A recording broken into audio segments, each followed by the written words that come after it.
Buenas tardes, les habla el doctor Fructuoso Ayala desde la Facultad de Psicología,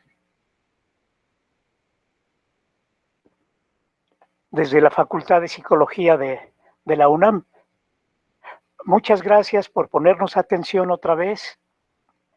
Como siempre, nos enlazamos con, además de académicos de la Facultad de Psicología de la UNAM y con los alumnos, también con otras dependencias universitarias, como es FE Zaragoza, a través del maestro Gabriel Villeda Villafana, o que con la Universidad de Hidalgo, a través del doctor Esael Pineda, con la Universidad del Estado de México, eh, con los alumnos y con el maestro Carlos Gutiérrez, con la Universidad Autónoma de Baja California, a través de la maestra Ivonne Spitia, con la Universidad de Morelos, con la maestra Saraí Huicochea de la Facultad de Psicología y el doctor José Ángeles Chimal de la Facultad de Medicina. Y ahora se integran a este programa otra universidad que está en el extremo sur de nuestra república, la Universidad Anáhuac de Cancún.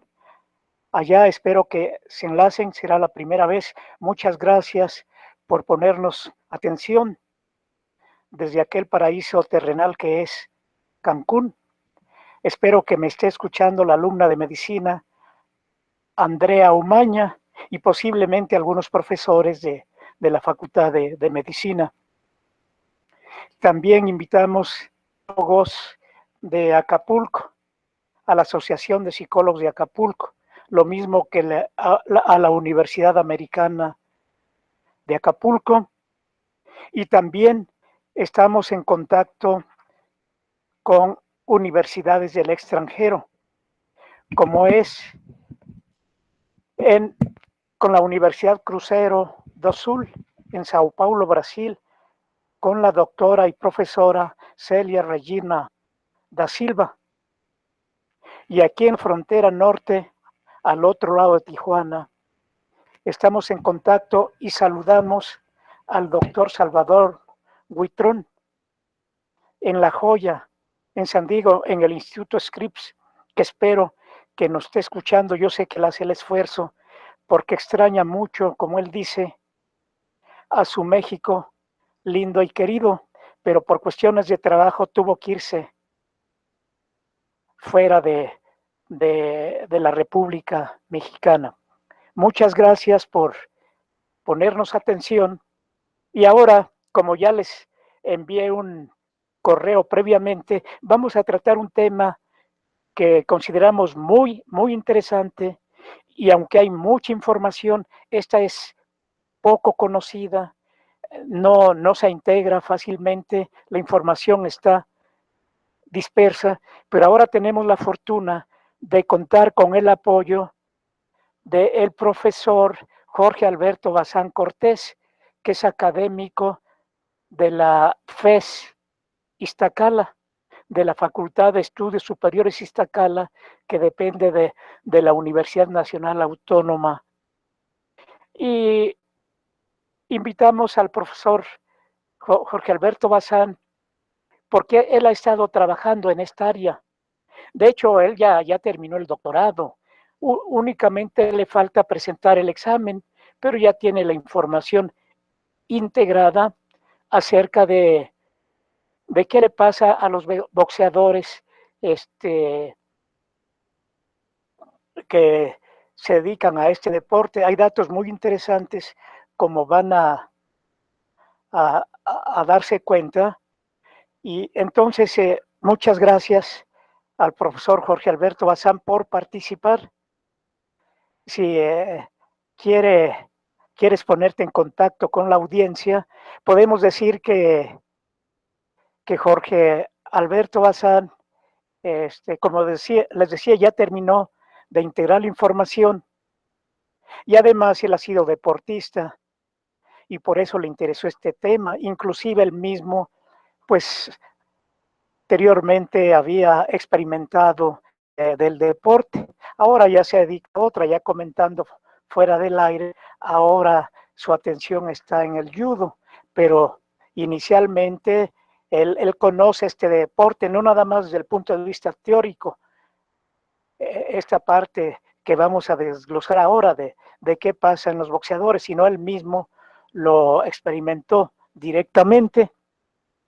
Pues entonces, ceder la palabra al profesor Jorge Alberto Bazán para que nos remonte al pasado, porque es muy interesante la parte histórica de cómo se inició este deporte considerado ahora, pero antes era deporte, más bien era una diversión para cierto grupo de la nobleza en diferentes culturas, en la griega antes de Cristo, lo utilizaban para divertir a los reyes, a los nobles, y, y creo que antes de poner a pelear a personas para dar origen al boxeo, pues se entretenían con enanitos, se divertían con enanitos previamente a meter la diversión haciendo pelear a diferentes personas, a veces hasta la muerte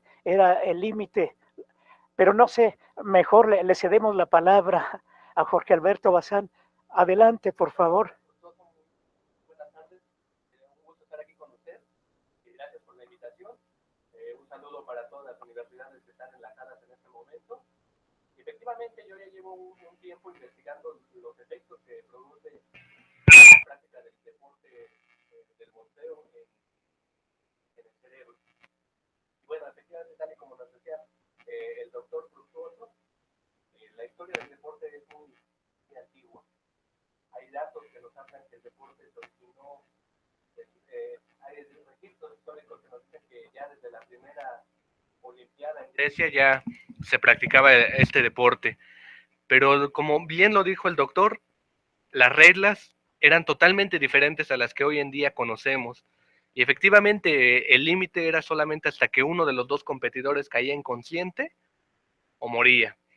Era una práctica muy diferente, no se usaban los guantes con los que característicamente hoy vemos a los boxeadores, no había ningún equipo de protección, incluso hay registros que nos hablan que se practicaba, los boxeadores estaban desnudos y que utilizaban una serie de instrumentos de vendajes, hacer la mano y que el golpe fuera más fuerte, y para que así se pudiera ocasionar precisamente el efecto de el knockout, de dejar fuera de sí mismo al otro peleador o incluso la muerte. Y aún hoy en día, a pesar de todas las medidas que se han implementado, sigue siendo un deporte considerablemente riesgoso, donde hay mucho riesgo de sufrir lesiones de diverso tipo y donde también ocasionalmente se ha sabido que hay muertes a consecuencia de la práctica del deporte. Es decir, en sí mismo este deporte implica una serie de riesgos.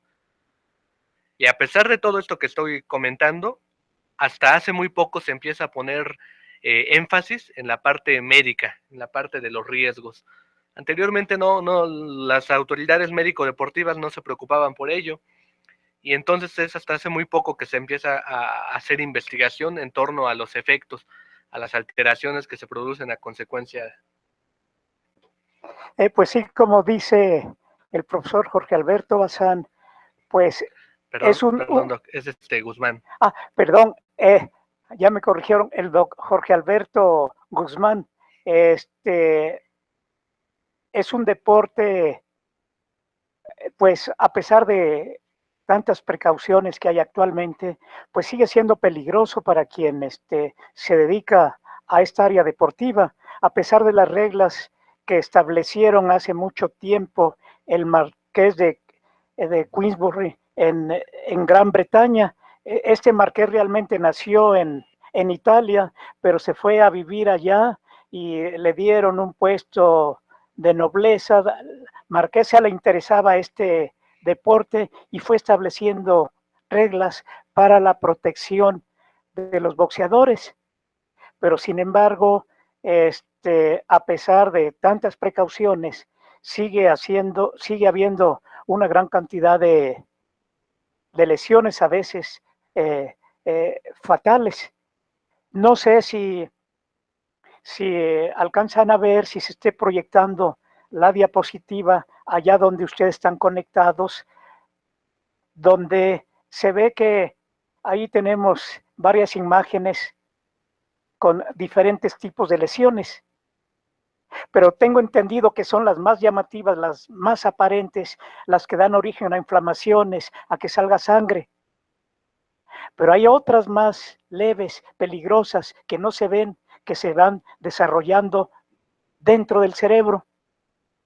Efectivamente, hablando de tomando un poquito de la parte de las medidas de seguridad, efectivamente, este Marqués fue quien implementó algunas de las medidas tratando de hacerlo una práctica más segura, y han ido evolucionando el deporte ha ido evolucionando, modificándose las reglas. Actualmente existen reglas ya muy claras, muy definidas, como es el tiempo de duración de cada round, el límite de rounds que puede haber entre las peleas, ya sean peleas profesionales o en peleas amateur, el tipo de guantes que se utilizan, porque es un tipo diferente para el caso de los boxeadores profesionales que para los boxeadores amateur, el tipo de vendaje,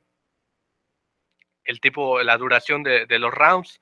Todas estas medidas están tratando de hacer de esta práctica una práctica pues relativamente segura. Y digo relativamente segura porque efectivamente se siguen presentando lesiones.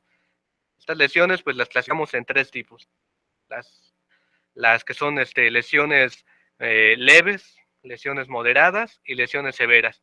Las leves, como bien mencionaba el doctor, pues son aquellas que implican algún tipo de moretón, hematoma, un sangrado en la nariz, alguna fractura de dientes. Igual en las lesiones moderadas son alguna fractura en los dedos de la mano, en la muñeca, en el codo. Y ya en lesiones severas, pues tenemos lesiones que implican ya efectivamente daño crónico, es decir, daño que ya es permanente, en ojos, en alguna extremidad, pero sobre todo al cerebro, que implican lesiones al cerebro. Y estas pueden ser desde una simple conmoción cerebral, que más adelante vamos a explicar en qué consiste el término, hasta lesiones más severas, como podría ser una hemorragia subdural o el desarrollo de una enfermedad progresiva y crónica que se llama encefalopatía crónica traumática, que es precisamente el tema central del que más adelante vamos a estar hablando. Entonces, de acuerdo a los comentarios, inicialmente el boxeo era sin límite de tiempo, hasta que alguien quedaba inconsciente o moría, y ya después se fueron estableciendo reglas, fueron estableciendo la duración de los rounds, que la duración ha ido cambiando y dependiendo también si el boxeo es profesional o para aficionados, también puede cambiar la duración de los rounds, todo eso con el propósito de que las lesiones no sean tan marcadas, que son lesiones que se pueden presentar al momento, durante el combate, o algunas que posteriormente se van estableciendo. De hecho, se pueden ir sumando con el tiempo, golpe tras golpe, pues aunque no se nota de manera repentina, eso se va acumulando y si se le da seguimiento a los individuos, a los boxeadores, y si se le hacen algunos análisis, se nota que su capacidad física y mental se puede ir deteriorando, aunque así a simple vista no se note algún daño significativo, pero gracias a técnicas que se han ido implementando y que están poniendo atención ya las autoridades respectivas, pues ya empiezan a detectar ese tipo de alteraciones. Y tengo entendido que es muy importante lo que sucede en el ring durante la misma pelea. En parte, la función del referee es fundamental, detener la pelea en el momento adecuado para evitar el daño. A veces eso no sucede, pero ahí están los colaboradores, los que apoyan a los boxeadores. Si lo ven muy mal, que ellos ya lo conocen, saben que si no paran la pelea le puede ocasionar un daño a veces irreversible. Entonces ellos deben de estar atentos. Hay diferentes técnicas para detener la pelea. Tengo entendido que ellos pueden tirar la toalla, que indican ya es demasiado trabajo, pero a veces no toman en cuenta eso, no ponen atención y ahí vienen las tragedias. Sí, efectivamente, doctor. El boxeo tiene diversas variables que van aumentando su peligrosidad, como es el caso de la edad de inicio. Entre más temprano inicie un joven en la práctica de este deporte, más riesgo tiene de sufrir este tipo de lesiones. ¿Por qué? Porque el cerebro es más vulnerable en etapas anteriores del desarrollo, es decir, cuando son menores de edad. Otro de los factores que influyen es el peso del peleador. Esos pesados tienen un mayor riesgo, y esto es lógico por las cuestiones de biomecánica, que el golpe es mucho mayor y el efecto pues es también más contundente. Entonces la categoría de pesados tiene todavía un riesgo mayor. Otra situación que también vendría a ser un factor a considerar es el estilo del peleador. En el boxeo existen dos estilos de peleadores, uno que se conoce como el estilista, que son aquellos boxeadores que tienen muy buena defensa y casi no reciben golpes, casi todo su ataque es contragolpeando, ¿no? Defendiendo sin recibir golpes. Por otro lado está el estilo que se le conoce como los fajadores, que son aquellos que les gusta intercambiar golpes, que se meten a la distancia corta para intercambiar golpes. Y estos pues también tienen un riesgo mayor para desarrollar algún tipo de alteraciones. ¿Por qué? Porque están recibiendo una mayor cantidad de golpes. Estas son algunas de las variables que influyen en el desarrollo de estas alteraciones. Pero como bien señala, muchas veces ni siquiera son evidentes este tipo de daño. A veces, generalmente siempre lo que más llama la atención son las lesiones donde hay sangrado, donde hay algún tipo de daño evidente. Pero este tipo de alteración, que es la encefalopatía crónica traumática, es el resultado de los golpes acumulativos. Estos golpes no necesariamente tienen que ser contundentes o tienen que ser golpes que ocasionen un knockout, que es la forma que tradicionalmente conocemos cuando el boxeador, aquí lo vemos en las imágenes que van a aparecer, que es cuando el boxeador está fuera de combate, que ya no puede responder porque ya perdió la conciencia, ya existe una pérdida momentánea de la función neurológica, que esta es la parte del knockout.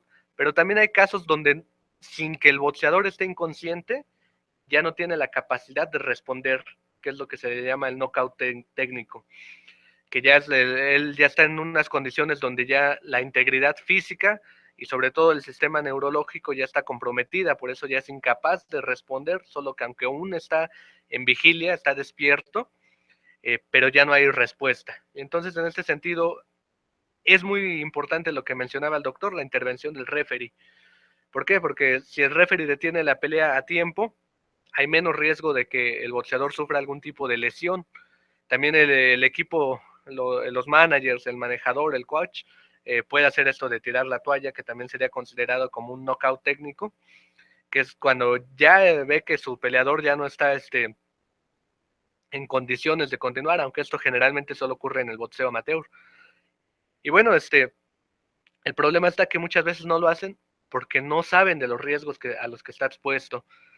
A veces incluso dentro de la disciplina, dentro del mismo deporte, tanto el boxeador como los entrenadores e incluso algunas autoridades médicas que están dentro del deporte desconocen la entidad de la encefalopatía crónica. Simplemente dicen, bueno, es un knockout, es parte del deporte y como te recuperas en algunos minutos, incluso a veces en segundos o a veces en días, pues uno, la gravedad de la lesión y tiende uno a minimizarla, ¿no? Incluso en muchos casos ni siquiera se reporta, porque la conmoción cerebral tiene unos signos muy claros que explican que el boxeador haya perdido la conciencia.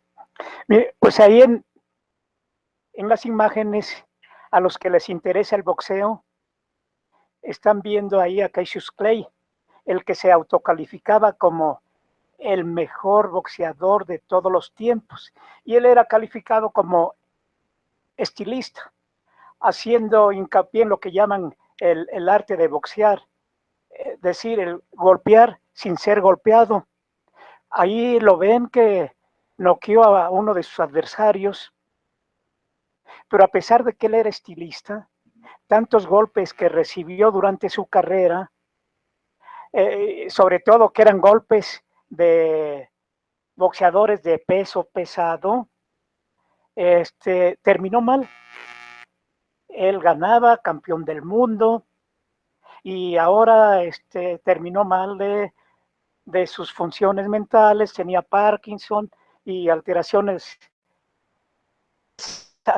motoras, como ya dije, Parkinson, y ahí mismo en la figura abajo ven a otro boxeador noqueado, en este caso por Pacquiao, que ahora electo para ser senador allá en su natal Filipinas. Vamos a ver cómo funciona, porque a pesar de que él es buen boxeador, le ganaba casi, no, pero también recibió buenos golpes y esos golpes pues hace que su capacidad mental se vaya alterando. Vamos a ver cómo funciona allá en allá donde nació, en las Filipinas.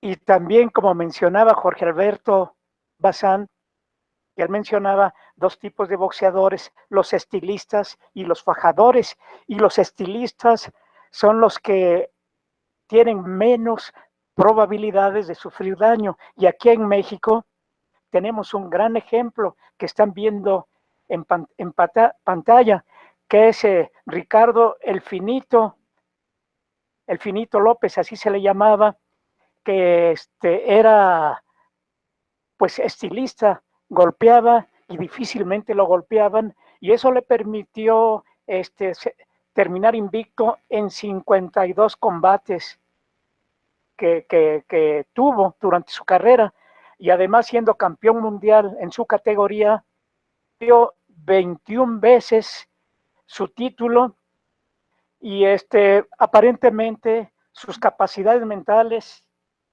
no fueron dañadas significativamente, porque ahora trabaja como comentarista y analista del boxeo. Yo lo he escuchado y se ve que funciona bien. Entonces él supo administrar bien su carrera, quiere decir que fue muy inteligente y que no terminó dañado como la mayoría de los boxeadores, que siendo buenos boxeadores, en ese momento hay una etapa donde tienen todo lo que significa para ellos, dinero de sobra, amigos que le aparecen por todas partes, mujeres de sobra, pero desafortunadamente también tienen acceso a drogas, y cuando termina su carrera, muchos de ellos están en la pobreza extrema, tienen nada, no fueron inteligentes para cuidar su patrimonio que ganaron con tanto esfuerzo. Así que hay pocos ejemplos boxeo como este de Ricardo El Finito López, que siendo estilista, muy inteligente, cuidó su fortuna y todavía es un brillante comentarista del boxeo. Bueno, esta es una situación que es bien interesante, ¿no? Porque a pesar de que estamos hablando que el boxeo produce alteraciones neurológicas, tenemos que dejar claro que no necesariamente en todos los que practiquen el boxeo van a ocurrir. Yo siempre cuando hablo con los boxeadores y ellos me preguntan, ¿eso quiere decir que yo al estar practicando esto voy a estar mal en un futuro? Y yo siempre les pongo el ejemplo, que no todas las personas que fuman desarrollan EPOC, ¿no? O cáncer, no todas las personas fumadoras desarrollan cáncer. Tampoco no todos los boxeadores quiere decir que vayan a terminar mal neurológicamente. Existen una serie de variables que pueden influir para el desarrollo de este tipo de alteración. Casos como el de Cassius Clay, que era un boxeador muy bueno, el mejor de todos los tiempos, y que al final desarrolló estas alteraciones neurológicas que caracterizan mucho su caso, que es la enfermedad de Parkinson. Todos los boxeadores vayan a hacerlo, ¿no? Hay casos como el del Finito, que efectivamente por su estilo de técnica y por algunas otras variables que también él ha hecho relucir, como es la parte que él siempre ha estado interesado por el estudio, como mecanismos de neuroprotección, la escolaridad, una vida sana, hablando de estos casos, porque muchas veces se tiende a confundir la situación del boxeador con las cuestiones que van durante el desarrollo de su carrera profesional. Es decir, cuando se vuelven profesionales y se vuelven exitosos y se enfrentan a todo este mundo de drogas, fama, mujeres, alcohol, entonces muchas veces se tiende a concluir que lo que hace que terminen mal no es el boxeo en sí mismo, sino todas las otras cuestiones, ¿no? Las desveladas, el alcohol, las drogas, todo esto es lo que hace que ellos terminen mal. Y muchas veces es como, es como un círculo, ¿no? Muchas veces estos factores también influyen para que el deterioro sea mayor, pero por sí solos pudieron haberse manifestado estas alteraciones. Y bueno, hay muchas variables que tenemos que tener en cuenta. El deporte como tal es un deporte que aporta beneficios al cerebro, porque están haciendo actividad física de manera regular y es actividad física constante. Por un lado, aquí yo siempre lo veo como una balanza. Por un lado están eh, perjudicando su cerebro, pero por otro lado también están compensando estas alteraciones. Y muchas veces esta es la razón por la que no se notan los efectos hasta etapas tardías, cuando son adultos mayores, porque el cerebro, gracias a sus mecanismos que tiene de plasticidad cerebral y mecanismos de neuroprotección, todos estos déficits y permite que la persona lleve una vida normal sin que se noten las alteraciones. Es hasta que ya están en una etapa de la vejez, que viene un declive cognitivo y cambios morfológicos en el cerebro, que entonces, como ya el cerebro no alcanza a compensar estos déficits, entonces se ven ya manifiestas, ya se ven las manifestaciones clínicas, pero es hasta como ya una etapa posterior. Por eso generalmente, si no se utilizan las herramientas adecuadas, las que tienen mayor sensibilidad, no detectamos los cambios durante la etapa activa del boxeador. Bueno, algo que acaba de mencionar Jorge Alberto Guzmán es muy importante. Ya existen las herramientas técnicas para detectar un posible daño cerebral que no es evidente a primera vista, porque los signos que se buscan, que se detectan primero, son los que ya describió la parte de los síntomas, que son los que detectan a primera vista, pero todavía no utilizan con mucho detalle la tecnología para no nada más a través de los síntomas detectar alguna alteración cerebral progresiva, sino ya a través de resonancia magnética, potenciales evocados, etcétera, que después vamos a desarrollar con mayor detalle, como que está faltando utilizar esas herramientas para ver qué es lo que pasa en un cerebro, como el de los boxeadores que reciben constantemente golpes de una pelea a otra y a otra, y a medida que aumenta el número de peleas, pues los daños acumulados, aunque sean leves, se van sumando, y eso se puede detectar si tuvieran un programa regular. Tengo entendido que no existe un programa para analizar regularmente a los boxeadores antes y después de cada pelea, y sobre todo cuando son noqueados, qué pasa con sus funciones neuropsicológicas, qué pasa dentro del cerebro. Hay que hacer un análisis detallado. Tengo la impresión de que todavía no le ponen mucha atención a la utilización de esas herramientas. Así es, doctor. Hasta el momento, en el boxeo profesional se les pide dos tipos de exámenes. Un examen neurológico realizado por un neurólogo, donde se examina toda la parte de la integridad del sistema nervioso, pero a nivel de lo más grueso, de los reflejos, de los pares craneales, y se les pide un examen de una tomografía computarizada, que este examen nos permite ver la estructura cerebral, nos da imágenes estáticas del cerebro, y nos permite ver la integridad del cerebro. Pero muchas veces estos cambios ocurren aunque el cerebro no tenga un cambio evidente, no tenga una alteración evidente. A esto nosotros le llamamos que son cambios funcionales, no estructurales. La estructura sigue siendo o aparentemente es normal, pero la función ya no está igual, ya no, el funcionamiento, la forma en que se procesan las funciones cognitivas ya no es igual. Ya existe una serie de cambios en el funcionamiento cognitivo. Entonces, el desarrollo de las neurociencias ha permitido la creación de técnicas que permiten no solo evaluar la estructura cerebral, sino también la función cerebral, como es el caso de la resonancia magnética y de la neuropsicología, que efectivamente este tipo de exámenes son más sensibles para esta población. ¿Por qué? Porque si seguimos aplicando, si seguimos con la forma tradicional de solamente ver la estructura y la integridad neurológica, no vamos a detectar nada. Vamos a decir, está bien, todo está bien, no pasa nada. Y concluimos que el boxeo no tiene ningún tipo de riesgo. Pero ya la literatura científica lo ha demostrado, que esas herramientas no son sensibles, no permiten detectar estos cambios.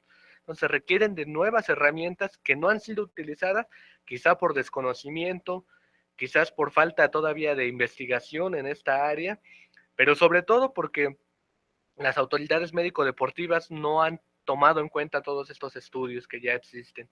Pero lo más conveniente en otros deportes, como es el caso del fútbol americano y del hockey profesional en Estados Unidos, ya por obligación dentro del equipo médico se le tiene que realizar no solamente estudios estructurales, de estudios de imagen, sino también estudios neuropsicológicos antes de iniciar cada temporada. El jugador de fútbol americano debe de hacer una batería neuropsicológica para evaluar todos sus procesos y debe de realizarla nuevamente si se sospecha o existe la evidencia de que sufrió una conmoción cerebral. Y solamente de esta manera se puede determinar en qué momento el jugador puede volver a reanudar sus actividades deportivas. En el caso del boxeo todavía no, estas medidas no se toman en cuenta, pero sería muy conveniente que desde que inician ellos como amateurs empezaran a realizarse estos estudios e ir midiendo la función cognitiva de manera periódica para ir conociendo los cambios que se presentan, si es que se llegan a presentar, pero sobre todo en el momento en el que se sospeche de alguna alteración, pues determinar si es conveniente que esa persona continúe con su práctica deportiva, la suspenda temporalmente o la suspenda definitivamente. Sí, en este caso parece ser que todavía no tienen los instrumentos suficientemente sensibles para que, aún en ausencia de una lesión aparente por técnicas de resonancia magnética, por ejemplo, se va estableciendo progresivamente el síndrome del boxeador o demencia pugilística, que únicamente se nota por los cambios neuropsicológicos que va presentando y no se explican, bueno, pero si no hay ninguna lesión. Entonces las técnicas todavía no son tan sensibles como para decir, atención, este boxeador va rumbo a tener el síndrome de pugilístico, demencia pugilística. Entonces, pues hay que tomar las medidas adecuadas para remediar, revertir este medio. Entonces yo creo que todavía se está intentando de meter algunas técnicas que pueden ser útiles para detectar este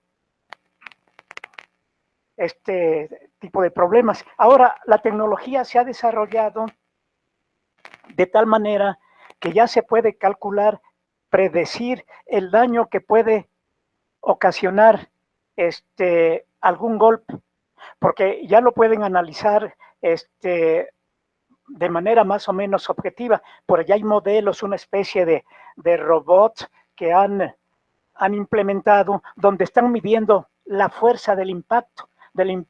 Son robots que reciben impactos como si fuera el guante o un puño y lo miden en newtons. El newton mide la fuerza que ejerce un golpe de un objeto que tiene tal peso y que es desplazado con una determinada fuerza. Entonces con eso ya pues están detectando la fuerza que puede llevar un golpe de un boxeador, claro, dependiendo también del peso del boxeador, eso puede variar. Entonces ya hay modelos por ahí, como aquí tengo, si podemos ver en pantalla, hay una referencia donde con este tipo de modelos, pues están midiendo la fuerza necesaria para noquear o para producir daño en un contrincante que puede noquearlo o romper uno de los huesos de la cara, porque sobre todo hacia allá se dirigen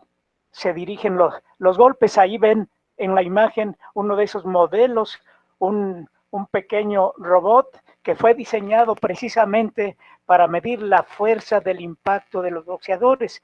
Ahora, ya con esto ya se tienen datos más o menos objetivos y esto valida y le da fuerza a considerar que los contrincantes deben de tener más o menos el mismo peso, porque si hay diferencia en peso, pues ya la fuerza de los impactos pues varía de manera significativa y ha habido muchas tragedias cuando se enfrenta un boxeador con otro de diferente peso, pobre del que tiene peso bajo, porque puede quedar dañado de manera definitiva o hasta muerto. Entonces, afortunadamente, ya están surgiendo este tipo de investigadores con técnicas donde objetivamente se puede mostrar el daño que puede ocasionar el golpe de un boxeador.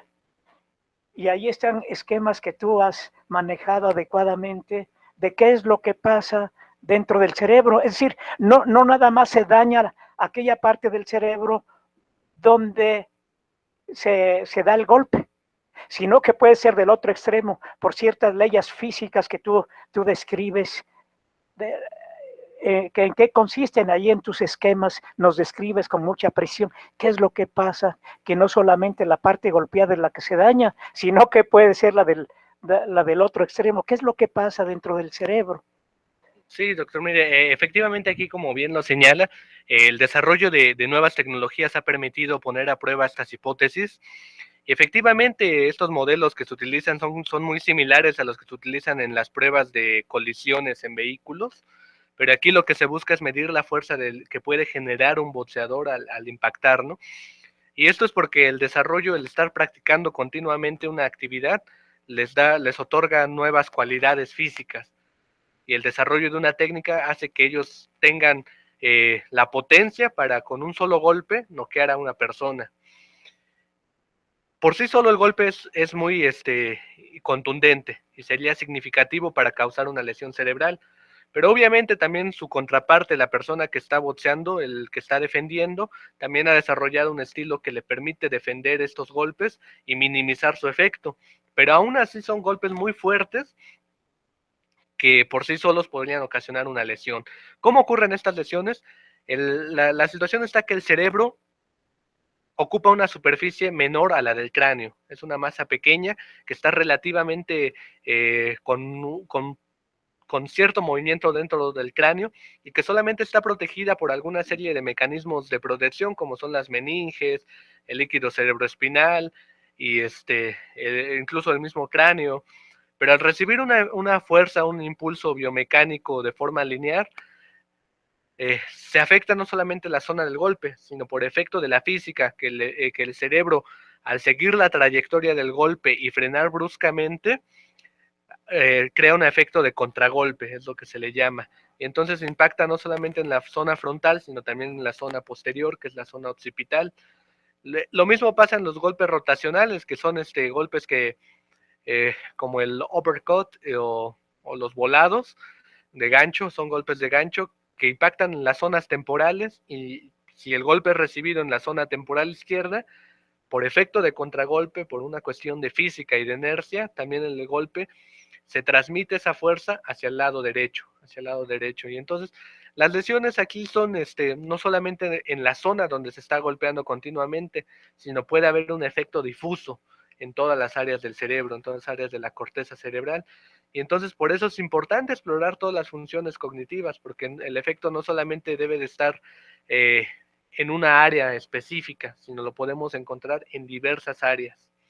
Solamente también para compartir un poco de la información, el término que anteriormente se utilizaba efectivamente era el de demencia pugilística. Este es un término que se originó por ahí de 1928 y la primera persona que lo utilizó se llamaba Martland, se apellidaba Martland, y caracterizaba esta serie de cambios cognitivos, cambios funcionales, pero que posteriormente se le llamó de otra forma, se le llamó encefalopatía crónica traumática, que es el término que actualmente se utiliza. ¿Por qué ya no se le llama demencia pugilística?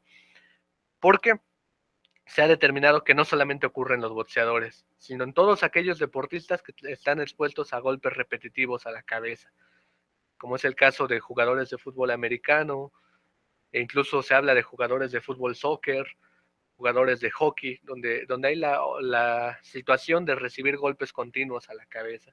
Entonces, por eso es que actualmente se le llama encefalopatía crónica traumática. Bueno, y aprovecho la información que nos da Jorge Alberto Guzmán, que es académico de la FES Iztacala y también hizo su proyecto doctoral en esta área de daño funcional del cerebro de los boxeadores, para mencionarles qué pasa con los niños recién nacidos. Y por eso una recomendación que se les da a algunos padres, por jugar con los niños, los sacuden, los cargan y los sacuden, y eso puede ocasionar daño cerebral, porque las mismas sacudidas, como el cerebro está flotando, como indica Jorge, en el líquido cefalorraquídeo, pues con eso sacudidas rebota contra los huesos del cerebro y eso puede ocasionar daño. Entonces quise aprovechar esta información para pasarles esta información que considero sumamente importante. Y aquí en el esquema está lo que nos describías, ¿verdad?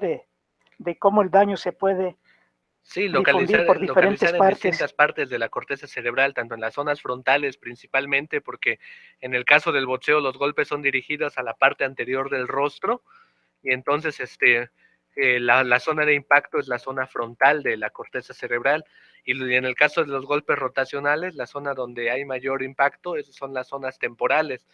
Por eso es que actualmente una parte importante de las investigaciones que se realizan buscan evaluar el funcionamiento de estas áreas, de los lóbulos frontales, lo que se le llama las funciones ejecutivas, y de áreas que tienen que ver con los lóbulos temporales, de funciones que tienen que ver con los lóbulos temporales, como son todos aquellos procesos relacionados con la memoria. Pues aquí en esta figura que ven proyectada, pues se notan los cortes coronales de dos cerebros. Noten, el lado izquierdo es un corte de un cerebro de un sujeto sano, y del otro lado el de uno que fue boxeador, y se nota una diferencia significativa. Noten cómo la materia gris está disminuida en ese cerebro de boxeador. Ven ahí unos huecos, sobre todo en la parte central. Ahí la parte central se ve más amplia, esos huecos, entonces son los ventrículos del cerebro. Se ve que ahí se ha perdido masa encefálica, y también en las partes laterales por efecto de los golpes recibidos de manera crónicamente, pelea tras pelea. Y como ya mencionaba Jorge hace rato, lo que sucede en la pelea pues varía de acuerdo al momento. Puede haber un accidente ahí mismo durante la pelea, o después, a medida que pasa el tiempo, los golpes recibidos en un momento determinado se van a manifestar posteriormente, porque eso puede traer consecuencias que vienen. Hay una reacción en cadena, porque por una parte son esos golpes, esas lesiones muy llamativas, que se ve que hay moretones por todas partes, sangra por diferentes partes el boxeador, pero hay otras que no se notan, que pueden estar a nivel de la sinapsis, a nivel de las membranas de las neuronas, donde es muy importante el intercambio de iones sodio, potasio, calcio para las funciones de las neuronas, también para el intercambio de sustancias que nutren a las neuronas, y también hay alteraciones neuroquímicas porque se liberan neurotransmisores como son ácido glutámico y una gran cantidad de neurotransmisores que por los golpes pierden ese equilibrio que normalmente existe en un cerebro normal, y son lesiones químicas, neuroquímicas, que no se manifiestan de manera inmediata, sino que con el tiempo eso se va manifestando, como se nota en esta figura, donde hay el esquema de neuronas, donde se pueden manifestar las alteraciones que ya les mencionaba, alteraciones en neurotransmisores que con las técnicas actuales todavía no se pueden medir de manera precisa, y también hay alteraciones en las membranas que permiten el intercambio de sustancias para la sobrevivencia de las neuronas, para el aporte de energía que necesitan. Entonces, puede haber problemas de balance de la energía, y eso se va manifestando con el tiempo. Con el tiempo se nota que un individuo se va alterando física y conductualmente con el tiempo, a pesar de que no ha recibido golpes últimamente, pero son secuelas que han quedado de las peleas anteriores, son secuelas que no se notan fácilmente, sino con el tiempo, como aquí se resume en esta figura. Así es, doctor, efectivamente no todas las lesiones son evidentes. Este tipo de lesiones pasan desapercibidas para la mayoría de las personas porque no se ven, son lesiones que están dentro de la célula, a nivel celular, y consiste en un desequilibrio, como bien lo señala, entre la demanda de oxígeno al cerebro, en la demanda de glucosa y la demanda de flujo sanguíneo cerebral. Y estas lesiones tardan un tiempo en recuperarse por sí solas. Imaginemos que una persona, cualquiera de nosotros sufre un golpe, una caída, pasa lo mismo. La situación está que nosotros no vamos a volver a tener una caída hasta mucho tiempo después. Entonces el cerebro por sí solo se va recuperando ese equilibrio a nivel celular. Pero en el caso de los deportistas que están expuestos a golpes repetitivos, y específicamente en el caso de los boxeadores, el problema está que el cerebro no tiene oportunidad de recuperarse. Ocurre después de un combate este desequilibrio, y en promedio naturalmente tardaría 7, 8 días en recuperarse ese equilibrio. El problema está que aunque él ya no pelee, no tenga un combate oficial, regresa a entrenar, y también durante el entrenamiento siguen existiendo golpes. Y estos golpes, aunque son menores, no causan un knockout o son menos contundentes, siguen debilitando esta recuperación e impidiendo que se establezca un mecanismo de equilibrio. Y cada vez, entre más golpes reciba, va a tardar más tiempo en recuperarse el cerebro, hasta que llega un momento que ya estas reservas del cerebro ya le son insuficientes, ya no tiene la capacidad de recuperarse, y es cuando se manifiestan todos estos síntomas. Y aquí Jorge Alberto, profesor de la FES Iztacal, acaba de mencionar algo importante y que no se le pone mucha atención: entrenamiento, sparrings. Los pobres sparring que no saltan a la fama reciben cada golpiza porque ellos en teoría pues no pueden golpear para defenderse con mucha furia, con mucha capacidad quien los contrata. Entonces los sparring juegan un papel muy importante para el boxeador estrella, y ellos pues sirven como costales de entrenamiento. Y no sé, esta es una pregunta, si también en este tipo de estudios que les hacen a los boxeadores, a los sparring también se les toma en cuenta, hacen evaluaciones regularmente para ver si el sparring también va dañando sus capacidades físicas y mentales, o eso está en el olvido. Hasta el momento no se ha estudiado, no se ha hecho énfasis en el papel del sparring, pero sí se saben varios datos. En primera de ellos, por estudios epidemiológicos, donde se busca determinar en qué tipo de situación ocurren más lesiones, si durante los combates o durante el entrenamiento. Se ha determinado que ocurran más lesiones durante el entrenamiento, lesiones de cualquier tipo.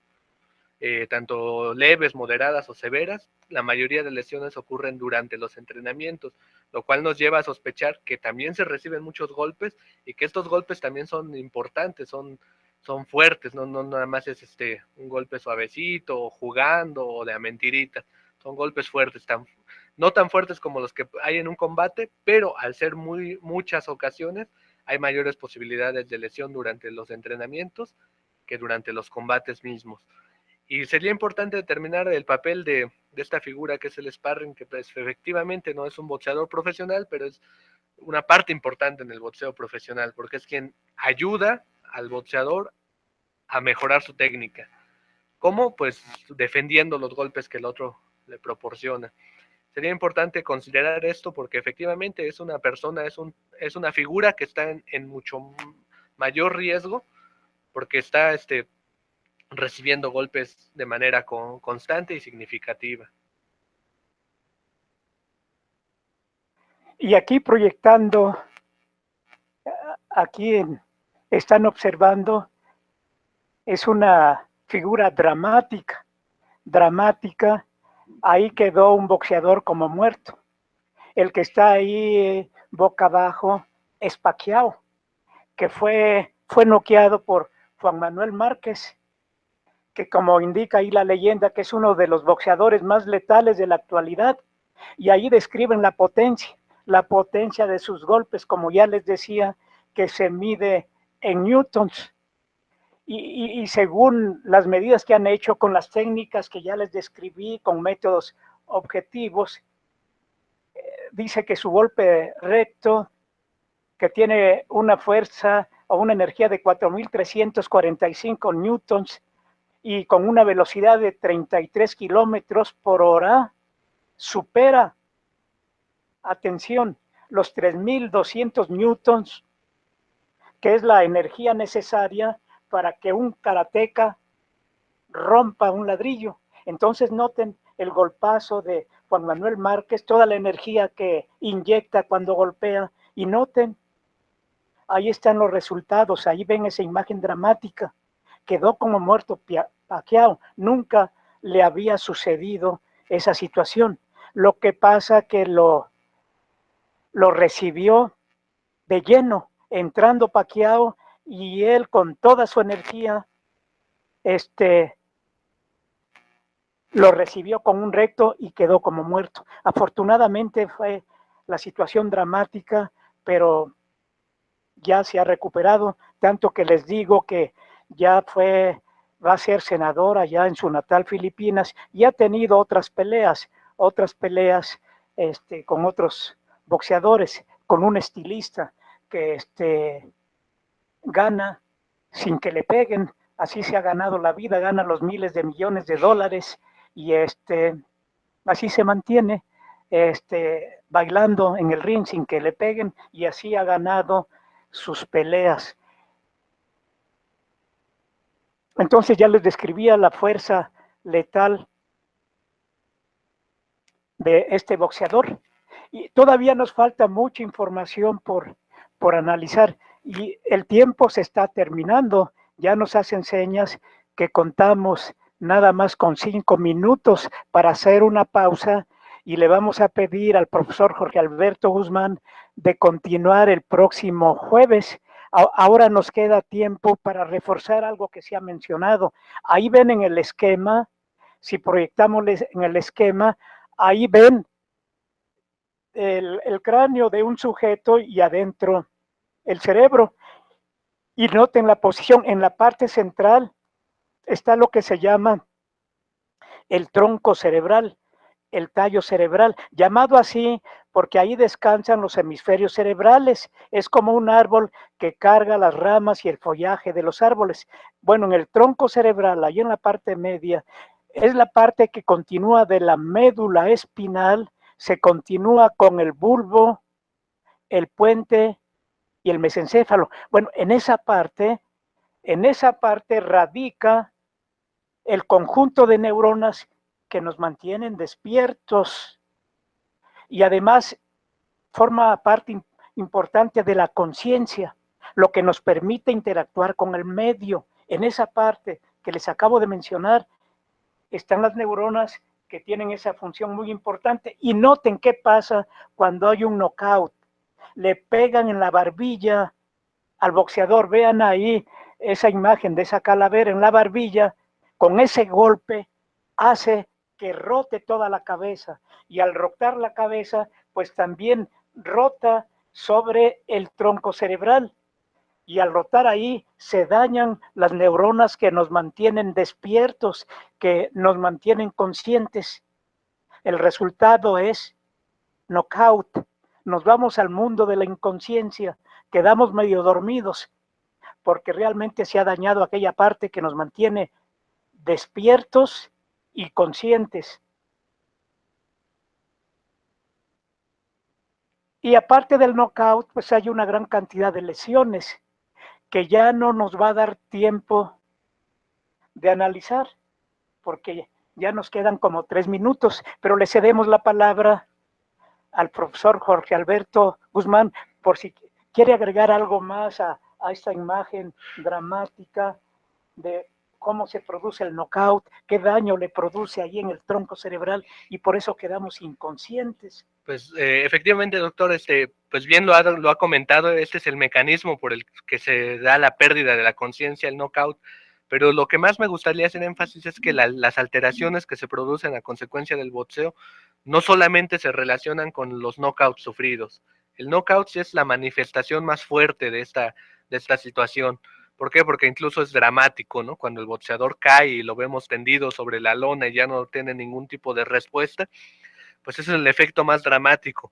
Pero hay nuevas situaciones, hay situaciones que están de por medio también, como es el caso del síndrome del segundo impacto, que es el caso de los boxeadores que reciben una segunda conmoción cerebral antes de recuperarse de la primera. Es decir, si durante el periodo que es de algunos meses, durante todavía está el cerebro sensible a esta conmoción cerebral que ocurrió, sigue el boxeador practicando, se vuelve más susceptible de sufrir una segunda conmoción cerebral. Y si sufre una segunda conmoción cerebral, el cerebro está todavía en mayor riesgo para sufrir una tercera.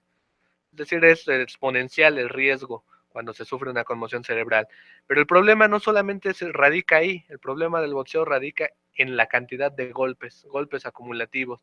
Golpes que incluso nosotros lo llamamos subconmocionales, es decir, golpes que no tienen todavía la fuerza necesaria para causar una conmoción cerebral, pero que por sí solos no causarían esta conmoción cerebral, pero de forma repetitiva y de forma crónica, es decir, durante el entrenamiento y durante los combates, van creando un efecto acumulativo.